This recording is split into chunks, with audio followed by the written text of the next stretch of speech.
তৃণমূল কর্মীকে মারধর করার অভিযোগ। বিজেপির বিরুদ্ধে এই অভিযোগ উঠেছে, যেখানে তৃণমূল কর্মীকে মারধর করা হয়েছে। পাওনা টাকা চাইতে গেলে মারধর করা হয় বলেই অভিযোগ। তৃণমূল কর্মীর স্ত্রীকেও মারধর করা হয়েছে, এই অভিযোগ। বারুইপুর থানার বেলগাছিয়া রামকৃষ্ণপল্লীর এই ঘটনা। বারুইপুর হাসপাতালে ভর্তি করা হয়েছে ওই তৃণমূল কর্মী এবং তার স্ত্রীকে।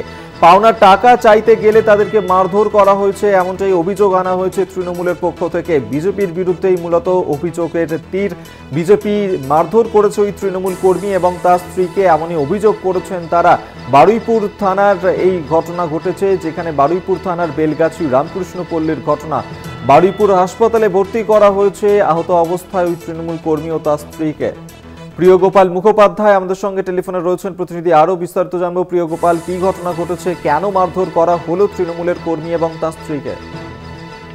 একদমই, দেখো, তোমাকে যেটা প্রথমে বলে রাখবো যে ওই 920 টাকার জন্য কিন্তু তৃণমূল কর্মীকে বিজেপি কর্মী এবং তার সাঙ্গপাঙ্গরা মারধর করে।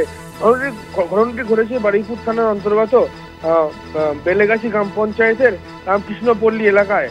সোমবার রাত 11:30 নাগাদ তৃণমূল কর্মী যিনি আহত হন তার নাম রঞ্জন রায়। তিনি হচ্ছে বিজেপি যে কর্মী আছে সন্দীপ বাবুর কাছে 920 টাকা মানে পেতেন এবং সন্দীপ বাবু রঞ্জন বাবুকে সময় দিয়েছিলেন যে 1 মাসের মধ্যে কিন্তু টাকাটা ফেরত দেওয়ার, এবং বুধবার লাস্ট ডেট ছিল। কিন্তু বুধবার লাস্ট ডেট থাকাকালীন গতকাল দুপুরে হঠাৎই সন্দীপবাবু রঞ্জনবাবুর বাড়িতে যায় এবং সেখানে গিয়ে দুপুরবেলা মারধর করে। তারপর বারুইপুর থানায় লিখিত অভিযোগ দায়ের করলে সন্দীপবাবু জানতে পারলে সন্দীপবাবু সাঙ্গভঙ্গ নিয়ে রঞ্জনবাবুকে গতকাল রাতে মারধর করে এবং বাঁশ ও চেন দিয়ে বেধড়ক তাকে মারধর করে।